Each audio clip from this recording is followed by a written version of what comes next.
Ya, jadi biar aku ceritakan bagaimana ceritanya awal mula di 2014. Awal mula ya, awal mula. Ini semua dimulai dari ya, nasionalisme saya yang ketinggian. Ini versi saya. Ini maksudnya dalam versi sudut pandang saya ya.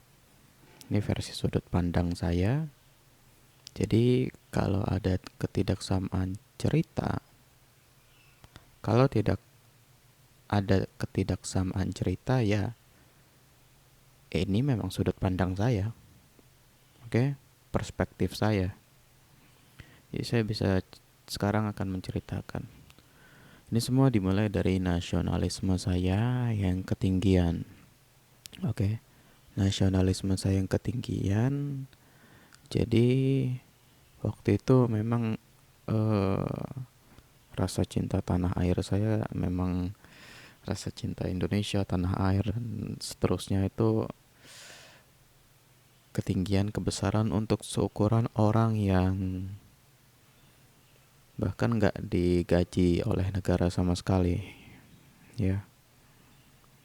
Nah, em,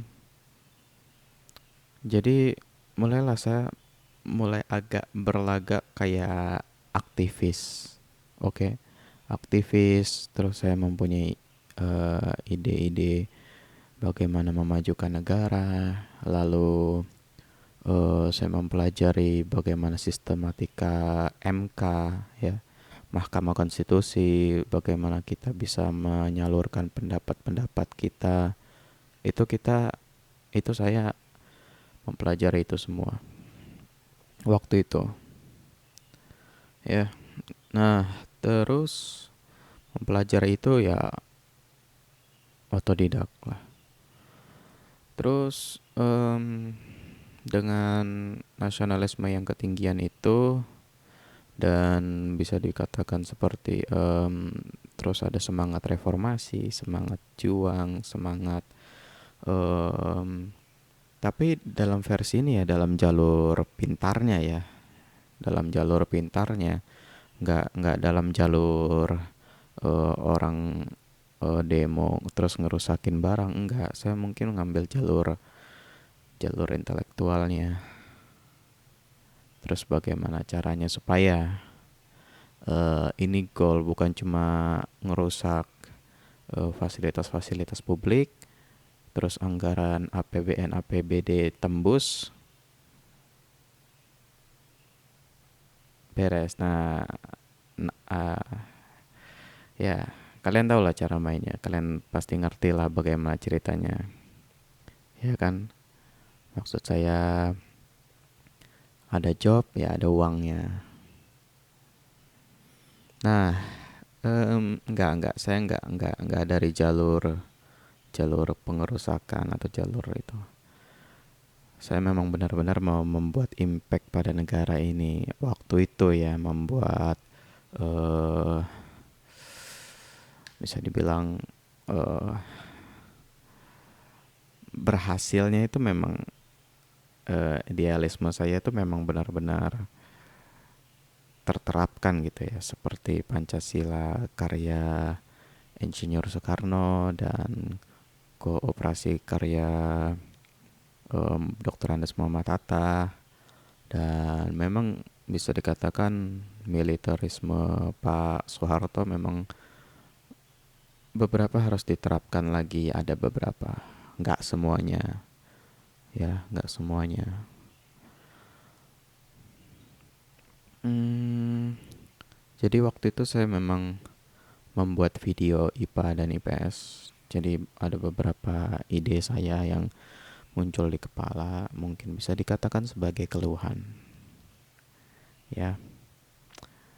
Nah, saya akan menceritakan ini untuk orang-orang umum ya, untuk orang-orang umum yang mungkin kalian nggak tahu kok tiba-tiba eh buzzer Islam udah teriak-teriak Zionis Dajjal, World Bank Zionis Dajjal, terus kebencian pada Israel, terus menjelaskan itu semua jadi anti Freeport Amerika, begitu kan?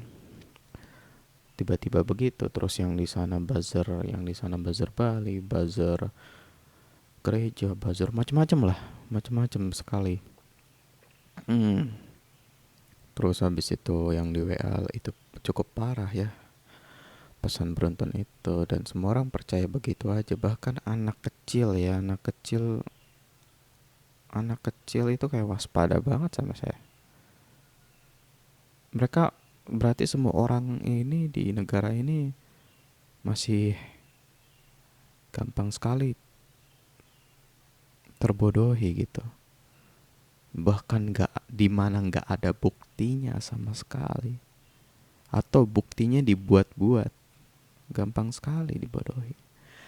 Nah, balik lagi ya, balik lagi ke bagian dimana ya, saya memang membuat video IPA dan IPS. Jadi saya membandingkan uh, video IPA ini, bukan maksudnya jurusan IPA ini dan jurusan IPS ini. Kalau misalkan kita membutuhkan orang IPS lebih banyak. Kenapa? Karena entrepreneurship kurang, orang-orang butuh lapangan pekerjaan. Ya, orang IPA seharusnya jadi ilmuwan, maksud saya begitu loh. Nggak ngerti nggak? Jadi yang dari IPA itu ngapain ngambil ekonomi di kuliahnya? Apakah kepake? Jadi ini tentang spesialisasi gitulah, ibaratnya spesialisasi, pengkhususan, dan orang-orangnya itu. Jadi saya bilang juga di video itu kalau buang-buang waktu gitu loh ya, selama 2 tahun, waktu itu 2 tahun sih, dari kelas 11 sampai 12 mereka belajar segala macam fisika kimia itu, terus mereka kuliah ngambil jurusan psikologi, kuliah ngambil jurusan ekonomi, kuliah ngambil jurusan yang tidak ada hubungannya sama sekali dengan ilmu pengetahuan alam. Ya berarti mereka buang-buang waktu, sedangkan kita butuh spesialisasi gitu loh kan. Waktu itu saya bilang intinya begitulah di video saya waktu itu. Selain itu juga ya nggak ada masalah sih, nggak ada masalah waktu itu, masih belum ada masalah lebih tepatnya. Nah, dari nasionalisme saya yang ketinggian dan saya seolah jadi kayak aktivis individu ya, aktivis yang individualistis begitu. em, bukan iseng sih ya, saya memang niat, maksud saya itu ngeluarin uang juga gitu. Saya antarkan flash disk, yang ngambil juga pembantunya. Saya tahu yang ngambil itu mungkin bukan orang tinggi ya. Yang ngambil flash disk berisikan ide saya itu bukan orang tinggi, bukan Pak Hatta sendiri, bukan Pak Prabowo apalagi itu, dan bukan orang-orang seperti Pak Mahfud, bukan. Itu bukan ya, jadi bukan orang-orang itu. Saya yang ngambil itu, yang jaga, oke, yang jaga, paling yang jaga tempat di situ. Nah, terus permasalahan berikutnya adalah ya, awal mula terus kan saya menjadi aktivis gitu ya. Saya menjadi aktivis, seolah saya menjadi aktivis gitu ya. Seolah saya udah merasa hebat aja gitu loh. Udah melakukan kontribusi pada negara ini gitu loh. Dan terus lanjutan itu, kalau misalkan saya pun gagal di situ, gagal di menyalurkan ide saya di situ, ya saya akan ke MK. Bagaimana caranya? Mungkin saya menggalang dana tentang ide yang ada dalam video IPA dan IPS itu ya. Ini menurut saya sampai hari ini ya, itu suatu kebodohan gitu. Menurut saya sampai hari ini tentang IPA dan IPS itu suatu kebodohan gitu. Bagaimana ceritanya orang yang pintar fisika terus dimasukin ke ekonomi? Ya, saya sendiri kan sekolah bisnis.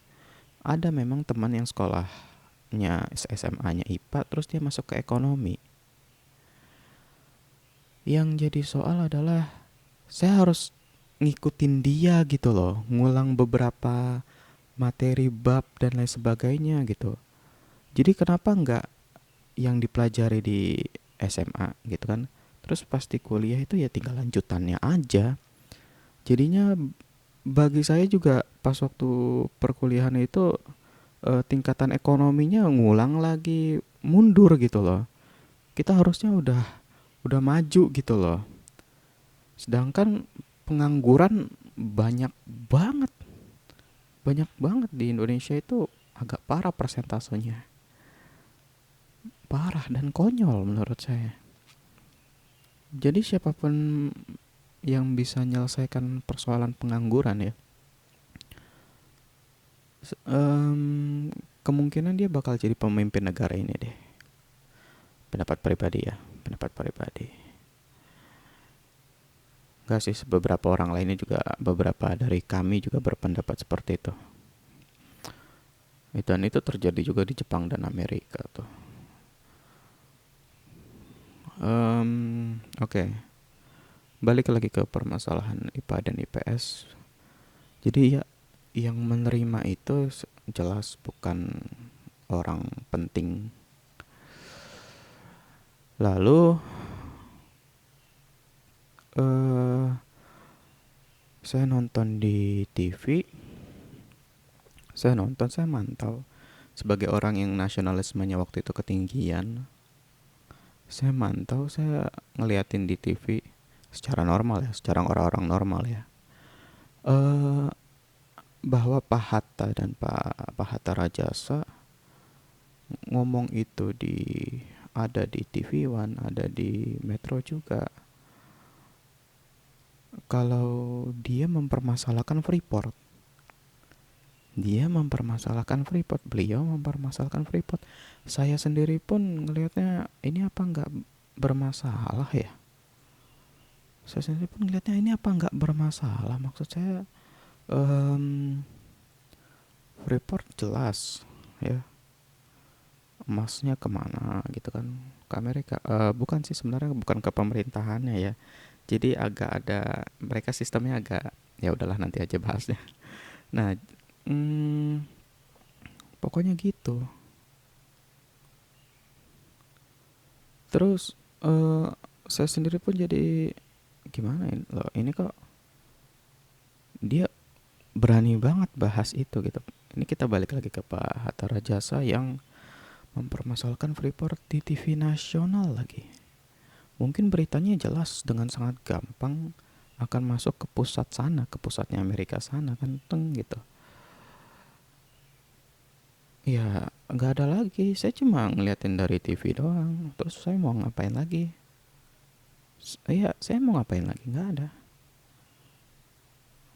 Saya hanya waktu itu merasa kayak aktivis kecil gitu ya, aktivis individu ya, individual. Nah, udah. Kalau masalah soal detail kejadian yang mereka alami ya, maksud saya mereka itu orang-orang termasuk tim suksesnya Pak Prabowo dan Hatta ya. Saya cuma ngeliatin dari TV, waktu itu saya masih hobi ya, masih nonton TV. Terus katanya selisihnya sekian persen, masuk ke MK gagal, udah tutup close. Katanya mereka begitu. Mereka TV itu ya. Tahu apa yang terjadi berikutnya? Ada orang masuk ke kamar saya, berak gitu kan. Nggak berak sih, saya nggak disergap, saya nggak di apa. Mereka nungguin saya mungkin tidur, nungguin kira-kira butuh 2 jam, buat kurva tidur saya naik itu kan, tek gitu, naik terus baru bisa diajak ngobrol. Ya, hypnosleep. Nah, di bagian hypnosleep itu saya kan diajak ngobrol. Mungkin beberapa dari kalian bertanya, kok saya bisa tahu gitu kan, di di zaman, bukan di zaman sih, di waktu itu acara-acara kayak Uya Kuya, tahu kan kalian yang gitu, yang diajak ngobrol terus tiba-tiba bangun, wah kayak kayak magic begitu. Terus diajak ngobrol terus kayak orang-orang apa, orang bisa ke perintah dengan alam bawah sadarnya begitu, dan ya, ya begitu. Em, itu kan juga memberikan sugesti dan perintah secara nggak langsung pada orang-orang bahwa itu bekerja gitu loh. Itu pasti untuk siapapun kan gitu. Nah, em, saya juga dilakukan seperti itu. Cuman bedanya pas waktu tidur. Ada namanya hypnosleep, jadi kalian cari aja sendiri di, ya beberapa kalian orang yang orang umum cari aja sendiri. Saya dipertanyakan waktu itu, saya dipertanyakan yang pertama itu apakah eh saya ini komunis Rusia Cina gitu ya, komunis Rusia Cina gitu ya. Saya nggak tahu apa tiba-tiba konteksnya masuk ke situ. Apakah saya komunis Rusia Cina gitu? Apakah saya bagian dari eh, komunis apa, jaringan komunis Rusia Cina, intelnya mereka gitu? Udah, saya nggak tahu. Ini tiba-tiba begitu, maksudnya gimana gitu? Saya pun jelas jawab enggak gitu loh. Bukan. Kita persingkat ya, ini udah 17 menit. Terus masuk lagi, terus ditanya apakah dalam beberapa hari yang berbeda ya. Waktu itu eh, tempat tidur saya ngadep ke sana tuh, saya tidur ngadep ke sana. Ngadep ke atas sih sebenarnya kalau saya tidur. Terus saya ditanya lagi, apakah saya ini, karena nama saya Herli ya, Herli. Apakah saya ini Zionis World Bank? Zionis World Bank. Ini apalagi gitu? Apalagi tiba-tiba bisa begitu?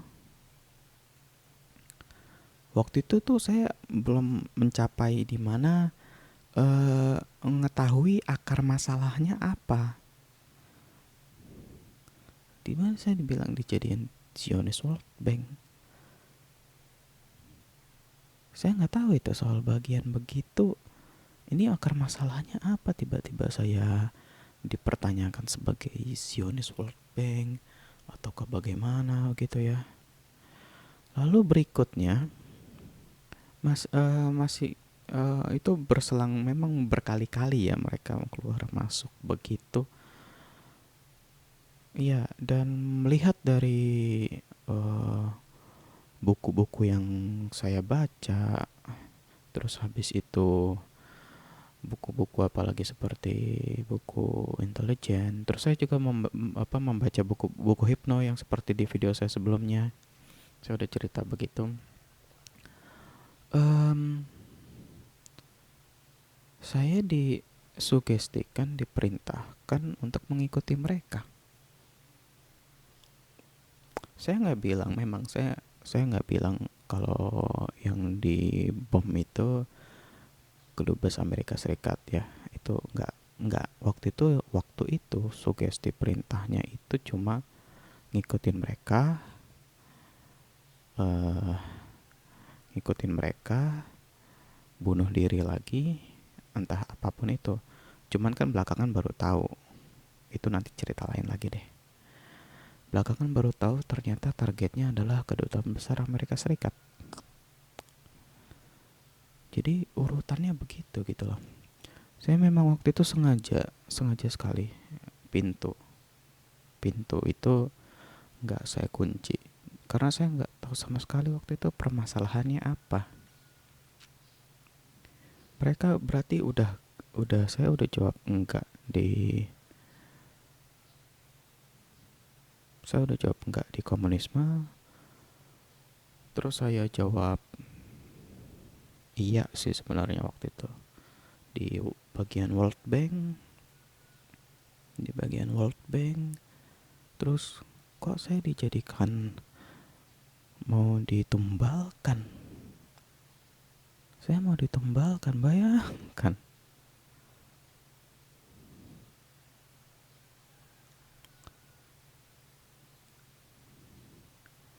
Ya, bagian saya tahu saya mau ditumbalkan ya, memang itu agak beberapa waktu setelahnya. Tapi saya disuruh ikut mereka, suruh keluar kabur dari rumah ini. Ya, mungkin mereka berpikir gini, saya membaca buku hipno. Waktu itu zamannya macam-macam kayak Uya Kuya dan yang hipno-hipno begitu di TV masih kenceng banget. Mereka mungkin berpikir kalau saya ini bisa dikendalikan juga kali, main kontrol, saya bisa di main kontrol. Seriously? Oke, udah 21 menit. Nanti kita lanjut lagi, oke?